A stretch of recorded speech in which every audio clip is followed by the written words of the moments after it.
An audio excerpt from the novel Resisting Removal, The Sandy Lake Tragedy of 1850 by Colin Mustful.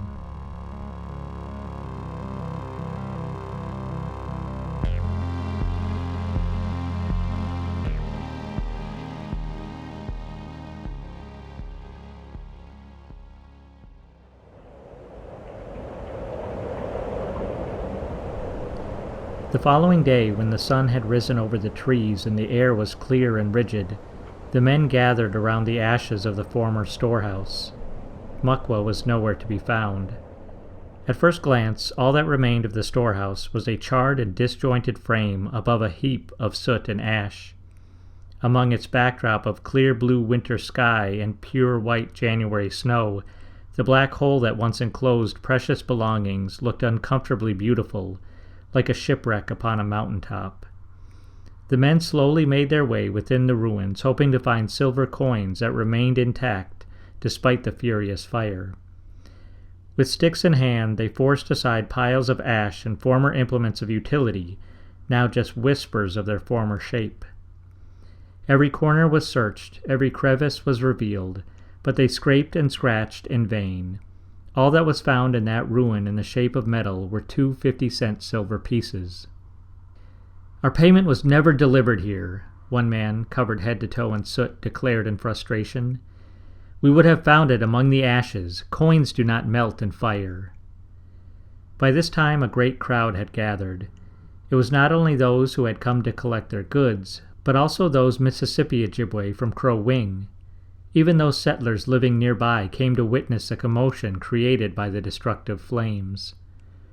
"This fire was set deliberately," one man said as the Ojibwe grew more and more despondent, beside themselves with grief and anger. As the clamoring and commotion grew, attentions were turned by the sound of a carriage.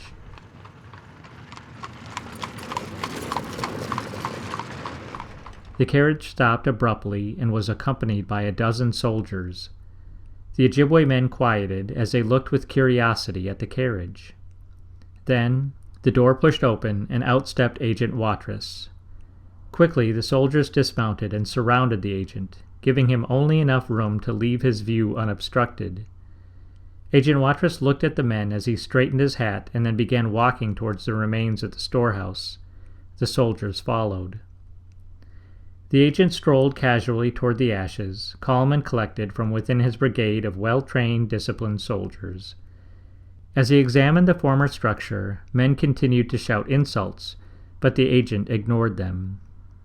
Finally, Watrous turned toward the crowd and raised his glove-covered hand and calmly waited for the commotion to settle.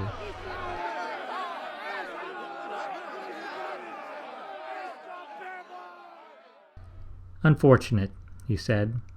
"This is indeed unfortunate. I vow to set in motion a full and complete investigation." His tone was steady and plain. "It was the traitors!" one man shouted.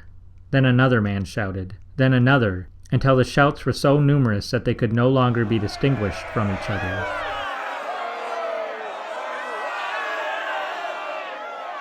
Watrous raised his hand once more. "I cannot understand your native tongue, nor would I enter into a shouting match with 100 angry men." The agent then turned his eyes towards Benjamin, knowing he was experienced as an interpreter. Apparently, thought Benjamin, their previous disagreements mattered little to the agent. Putting aside his own mistrust and anger toward the agent, Benjamin sought for something constructive to come from this meeting. "Agent Watrous, I will speak for the group," Benjamin said.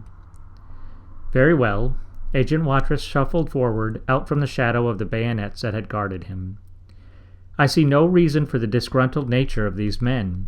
It is unfortunate that the storehouse burned down, but I will immediately begin an investigation, and I will have all the goods replaced in due time." The agent's casual indifference angered Benjamin, but he tried to remain calm. "The men have accused you, Agent Watrous. You are culpable for this fire." "Me?" he said, taken aback. "Under what motive?" Benjamin was astonished. How could the agent possibly be so imprudent, so unaware of his own role in this drama? Over the years you have made your favor toward the traitors obvious. You have in every instance set the time and place of the payment for the advantage of the traders. You starve the Ojibwe and force them to rely on credit. Then, when the time for the payment comes, you give the greater portion to the traders for debts you created through your own manipulation.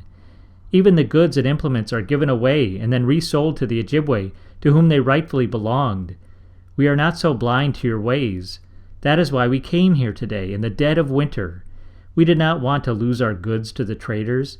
We did not want to see you give our goods away. But now it seems you have burned the storehouse with the goods inside to benefit your friends and business partners. The goods will be replaced by them, won't they? And they will profit while we continue to go hungry. Silence filled the cold winter air as the men gathered waited for the agent's response. For a few brief moments time stood still, and the entire scene remained portrait-like, steady and unmoving.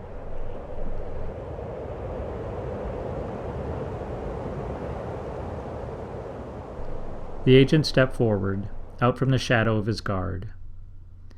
"You may be right about a few things, Mr. Armstrong, but I feel bad for you. I really do."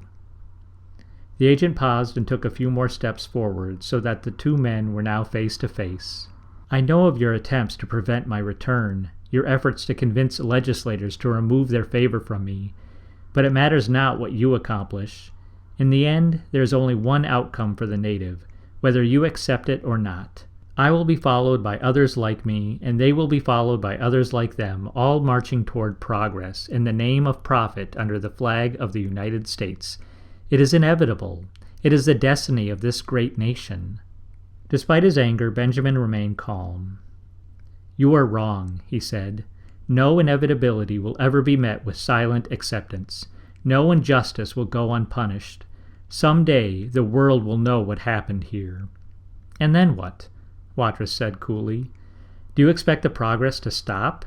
Do you expect their land to be given back or their traditions to be restored?" Watrous paused, staring at Benjamin through hard, determined eyes that suddenly began to soften. "I was once naive, too," he said. "I lost my wife to that Indian disease. I lost my reputation to the Indian trade. I decided that was enough. I was going to join the winning side. I was going to become part of the future rather than dwell in the past. So don't think you are the only one who has suffered. It just happens that I was smart enough to learn from it." Watrous turned and retreated slowly within his armed guard. Looking at him, Benjamin didn't know what to say. "Go ahead and tell your story, Mr. Armstrong," Watrous said as he began his exit. "By the time it means anything, it will be too late." "No," Benjamin said, desperately. "If I have learned anything from my time with the Ojibwe, I've learned that they persevere. They will outlast you, Mr. Watrous. They will outlast this tragedy." As the agent continued his exit, men began to shout, some launching snow and ice toward the wall of soldiers.